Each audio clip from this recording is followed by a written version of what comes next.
What's up guys, in this video I'm going to go through a really quick Etheremon deal that I did that made me 1.5 Ethereum profit. Alright, so this is Etheremon. If you don't know what it is, it's basically it's like Pokemon except on the Ethereum blockchain. You can buy and sell, collect, battle all these Etheremon which have are not exactly the same as Pokemon, but they look pretty cool and they have a similar kind of feel to them. As you battle them or join them, then you can evolve them, obviously, and then the stronger you can buy them. You can do a bunch of different things with them. So you can trade them for money, or you can build and battle, own and defend your castles.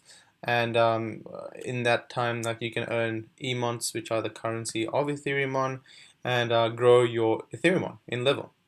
But in terms of making money, there's a few different opportunities for us here, and I capitalized on one of them that came up. Just luckily, it was browsing the marketplace, the Ethereum marketplace, came across a really good deal. But I'll just go through the quick mechanics of Ethereum. So basically, there's a bunch of different types of Ethereum. There's the ones that are of different types, just like Pokemon, and one type beats another type, just like Pokemon. In terms of the release, so they've been released in stages. Gen 0 were the first release, then Gen 1, 2, 3, and 4. So how it initially started was there's a bunch of eggs you could buy, and depending on what egg you buy with just the name, then when the ICO finished and it was released what egg names hatched into what, that's what Ethereum you had. And eventually all of these Gen 0s were what you would have ended up with. This is an evolution of one under that. That's another evolution. That's a triple evolution. So basically, because you can buy these, the way to capture them is to buy them. Each one of them has kind of a number as to what number in the like Dynamouse. Say there's about 100 of them that were ever caught. Each one of them will come with a number as to what order of catches you have. So for this guy, this Dilossus is the second Dilossus to ever be achieved in the whole world, right? So it can be priced more than your normal Dilossus because it is a collector's item.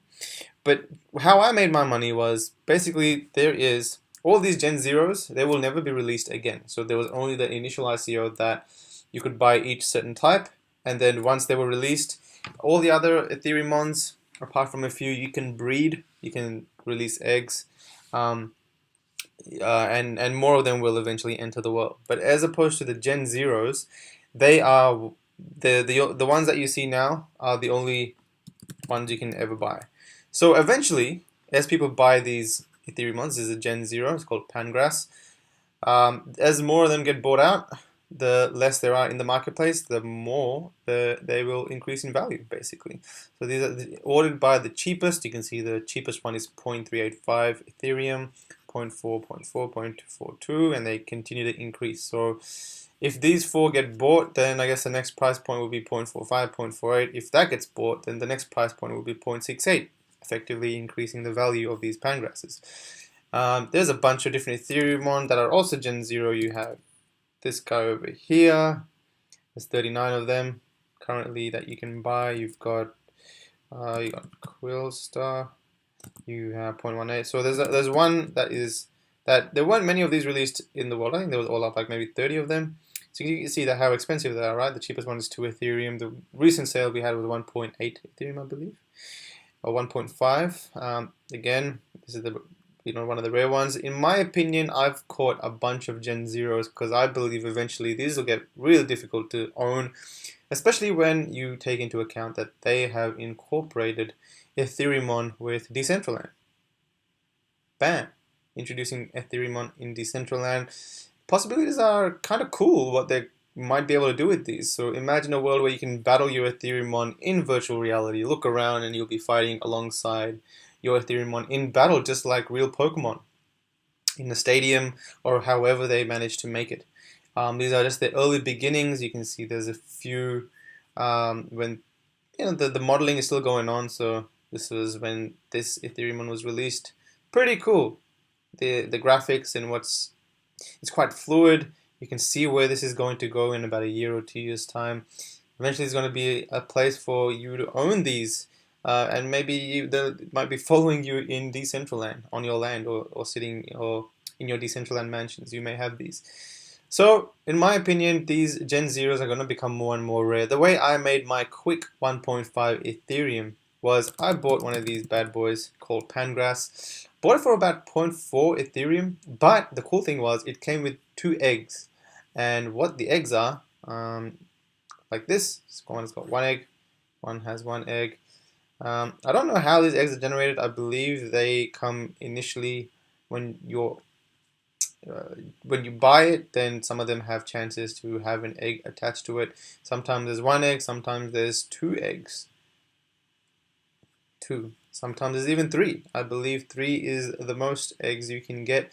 But it effectively means that you have, for this Pangrass, you effectively have 2 of them, not 1, because you can hatch this egg if you go to your your home page and you click hatch, and you just have to wait a bit, and then it'll hatch that Etheremon from that egg. Same Etheremon will hatch from that egg. So I bought one for 0.4 Ethereum, but it came with 2 eggs. So I was like, wait a second. If I buy this and put the other 2 on the market for 0.4 Ethereum each, then bam, I'll make 0.8 Ethereum profit, right? It's kind of what happened, but something even better happened. What happened was I hatched one of them, which was this one, and I don't know why the sold prices are so faint. It's kind of annoying. But I found this one, and I sold it for 1.5 Ethereum. The reason I did it for that was because the power of it was 126. So every Ethereum one has a base power, which is what its power is at level 1.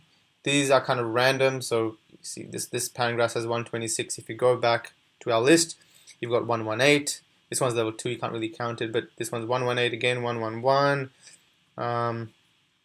What else you got? This one's 116, 119, 120, but my one was 126, and it just so happened that it was actually the strongest Pangrass to ever be hatched, right? Lucky? Yeah, pretty lucky, but I mean, like, I put it back on the market for 1.5 Ethereum, and it sold. And that was a really cool 1.5 Ethereum I made. Obviously, I have the other Pangrass I could probably sell for about 0.4 or 0.3, how much ever it sells for. That's a cool 2 Ethereum profit I've made just buying this guy. So yeah, there's an opportunity here to buy, and I feel like these are more long-term holds. If you have more money, you could probably buy out all the cheap ones and hold on to them till there's not many of these Pangrasses left in circulation. You can just release yours slowly.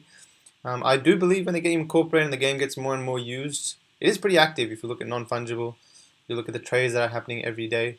Last 24 hours, 12 Ethereumons were bought and sold in the last 24 hours, and they do get traded, and some of them are pretty expensive. Look at that Windora, 0.7 Ethereum, $865. That's Boulder, the one that I was talking about. There are not many of these in the world. I think if I would click this, you'll see it'll give you an idea of how many. So 82 of these were caught in the world. Boulder is not able to lay an egg. It can hatch into 2, it can evolve into 2 other evolutions, but it cannot lay an egg, means that you can never get any more of these. 82 were caught in total, and if you hold on to them, eventually these will become a rarity. It'll be very rare to find these. I don't like evolving them. In fact, I don't even like battling them, because as you evolve them, obviously you lose the original. That's 1 less Boulder in the world if you evolve them into these. So eventually there's going to be I don't know, maybe 20 or 30 of these left, and it's just going to be a collector's item. So if Ethereum ever blows up and you hold one of these or any of the other Gen Zeros where there's no more in circulation and you can't get any more, then I reckon you could probably sell them for a good price. But yeah, that's my little story on Etheremon. Anything getting connected to Decentraland I'm really excited about, and I will be exploring this even more in the future.